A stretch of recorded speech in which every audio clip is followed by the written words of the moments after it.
நிறைய பேர் வந்து தொழில் முனைவோர் ஆகணும் அப்படின்னு நிறைய பேருக்கு ஆசை இருக்கும். தொழில் முனைவோரா நிறைய பேர் இருப்போம். தொழில் முனைவோரா ஆகி நல்ல ஒரு செயல்பாட்டில் போயிட்டு அடுத்த கட்டத்தை நோக்கி சில பேர் போயிட்டு இருப்பாங்க. இந்தியாவோட மிக முக்கியமான தேவை இன்னைக்கு vitamin E, that is entrepreneurship அப்படிங்கிறாங்க. இந்தியாவோட முக்கியமான தேவை வைட்டமின் இ அப்படிங்கிறாங்க. ஏனென்றால் 1600 ஆண்டு 16ஆம் நூற்றாண்டு வரைக்கும் இந்தியாவில் இருந்த வணிகர்களோட தொழில் முனைவோரோட எண்ணிக்கை இப்ப இருக்கிற ரேஷியோ இருக்குல்ல, மக்கள் தொகை ரேஷியோ, அதோட அதிகம்.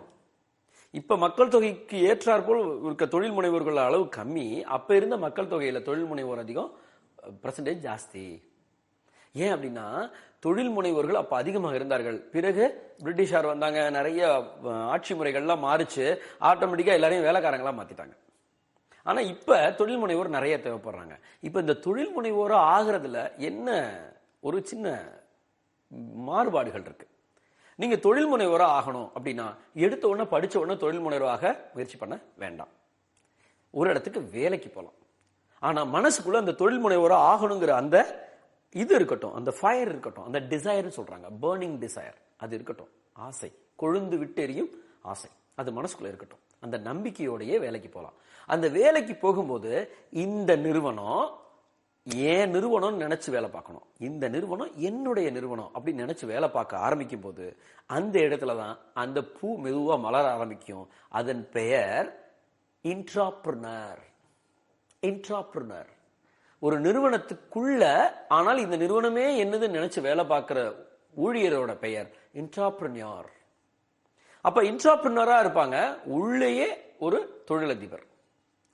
அதுக்கப்புறம் அவர் வெளியில வர்றார். ஒற்றை ஆளாக அந்த தொழிலை ஆரம்பிச்சு நடத்தணும். நான் தான் அக்கௌண்டன்ட், நான் தான் மார்க்கெட்டிங் பர்சன், நான் தான் பேக்கிங் பண்ணுவேன், நான் தான் ப்ராடக்ட்டை எடுத்துட்டு போவேன், நான் தான் கஸ்டமருக்கு டெலிவரி பண்ணுவேன், எல்லா வேலையும் சேர்ந்து தானே செய்ய ஆரம்பிப்பாரு. ஏன்னா எல்லாரும் நிறைய பேரை முதல்ல வேலைக்கு சேர்த்துக்க முடியாது. அப்படி ஒற்றை ஆளாக ஒரு தொழிலை நிர்வகிக்க ஆரம்பிக்கிறவங்க பேரு சோலோப்ரனர். இப்ப இன்ட்ராப்ரனர்ல இருந்து நிறுவனத்துல இருந்து வெளியில வந்துடலாம். குறைந்தபட்சம் 3 ஆண்டுகள் ஒரு இடத்துல வேலைக்கு பார்த்துட்டு சோலோப்ரனரா ஆகலாம். இந்த சோலோப்ரனர் ஆகும்போது எல்லா வேலையும் நமக்கு தெரிய ஆரம்பிச்சிடும். நம்ம உண்மையா என்ன நினைச்சிட்டு இருப்போம், நமக்கு டெக்னிக்கல் மட்டும்தான் ஒரு வேலை பார்த்துருப்போம் ஒரு நிறுவனத்துல. இப்ப தனியா வந்து அக்கௌண்ட்ஸ் நம்ம தான் பாத்துக்கணும், பினான்ஸ் நம்ம தான் ஹேண்டில் பண்ணிக்கணும், பசங்களையும் நம்ம தான் பாத்துக்கணும், அது மீன்ஸ் கஸ்டமரையும் நம்ம தான் பாத்துக்கணும், இப்படி எல்லாமே நம்ம தான் பாத்துக்கணும். வரும்போது நம்ம பொறுப்பு நிறைய இருக்கும், வேலை நிறைய கத்துக்கலாம். அது பேரு சோலோப்ரனர். அப்புறம்தான் ஆண்டர்பிரினர். ஆண்டர்பிரினர் அப்படின்னா தொழில் முனைவோர். அப்ப முனையும் தொழில்னா என்னன்னா, நான் ஒரு விஷயம் கத்துக்கிட்டு இருக்கேன், அந்த கத்துக்கிட்ட விஷயத்துல எனக்கு நிறைய நாலேஜ் இருக்கு, நிறைய அறிவு இருக்கு, இது இன்னும் ஒரு 4-5 பேரை சேர்த்துட்டு எனக்கான வேலைகளை பார்க்கிறவங்களை வச்சுக்கிட்டு இந்த வேலையை நான் இன்னும் கொஞ்சம் பெருசா பண்ண போறேன்னு ஆரம்பிச்சா அது தொழில் முனைவோர். இந்த தொழில் முனைவோரோட சிறப்பு என்னன்னா, அவர் தினசரி அந்த அலுவலகத்துக்கு போயாகணும். அவர்கிட்ட வேலை பார்ப்பாங்க, ஒரு 5 பேர் வேலை பார்ப்பாங்க, அதை வச்சு அந்த தொழிலை மேம்படுத்தி கொண்டு போகணும். ஒரு காலகட்டத்தில் கடைசி ஒரு பகுதி இருக்கு, அது என்னன்னா, இந்த தொழிலுக்கு நான் போக வேண்டியதே இல்ல, என்னுடைய ஊழியர்களே இதை கவனிச்சுக்குவாங்கன்னா அப்பதான் அவர் பிசினஸ் மேனா மாறுறாரு. அப்ப இந்த படிநிலை புரியுதா? இன்ட்ராப்ரனர், சோலோப்ரனர், ஆண்டர்பிரினர், அப்புறம் தான் பிசினஸ் மேன். இப்ப நம்ம எந்த நிலையில இருக்கோம்னு பாத்துக்கலாம். தொழில் ஆரம்பிக்கணும்னு நினைப்பு வந்துருச்சுனாலே முதல்ல இன்ட்ராப்ரனரா முதல்ல வேலை பார்க்கிற இடத்துல இருந்து பழகணும்.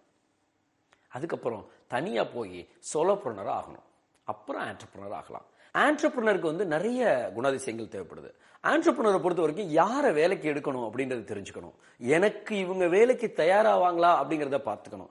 இன்னைக்கு ஒரு சின்ன ஒரு செய்தி தான், இன்னைக்கு இந்திய சமூகங்கள்ல, அதுவும் தமிழ்நாட்டை பொறுத்த வரைக்கும் சொந்தக்காரங்களோட சேர்ந்து பிசினஸ் பண்றது வந்து அவ்வளவு வெற்றிகரமா அமையல. அதுல யோசிச்சுக்கலாம்.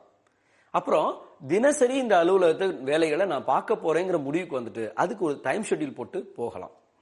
முக்கியமா அந்த நிறுவனத்துல வர்ற வருமானம் ஃபுல்லா என்னதுங்கிற நினைப்புல இருந்து விட்டுட்டு நம்ம வேலைக்கு போயிட்டு இருந்தோம்ல, இன்ட்ராப்ரனரா இருந்தோம்ல, அப்போ ஒரு வருமானம் வந்துச்சு இல்லையா, அப்புறம் சோலோப்ரனர் ஆகும்போது ஒரு வருமானம் வந்துச்சு இல்லையா, இது ரெண்டையும் மேட்ச் பண்ணி இன்னைக்கு டேட்டுக்கு நான் ஒரு இடத்துக்கு வேலைக்கு போனேன்னா எவ்வளவு சம்பளம் வருமோ அந்த சம்பளத்தை அந்த நிறுவனத்துல இருந்து எடுத்துக்கணும். பாக்கி எல்லாம் அந்த நிறுவனம் வளருவதற்கு பயன்படுத்தணும். ஏன்னா நிறுவனங்கிறது நம்ம குழந்தைய வந்து வளர வைக்கணும்னா, குழந்தை வந்து நல்லா மேல வரணும்னா அதுக்கு நிறைய ஃபீட் பண்ணணுமே தவிர அந்த குழந்தையில இருந்து எல்லாத்தையும் எடுத்து சாப்பிடக்கூடாது. அந்த குழந்தைக்கு கொடுக்க வேண்டிய சாப்பாடை பிடிங்கி சாப்பிட்டா குழந்தை இப்படி வளரும்.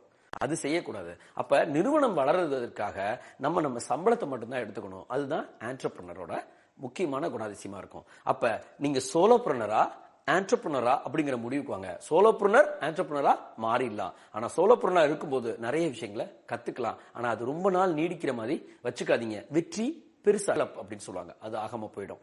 ஆக ஆண்டர்பிரினர் ஆகிறதுக்கு முன்னாடி சோலோபிரினரா இருக்கலாம். அப்புறம் ஆண்டர்பிரினர் ஆனதுக்கு அப்புறம் நல்ல மனிதர்களை, சரியான மனிதர்களை உள்ள தூக்கி போட்டுட்டா கண்டிப்பாக வெற்றி அடையலாம். வாழ்த்துக்கள்.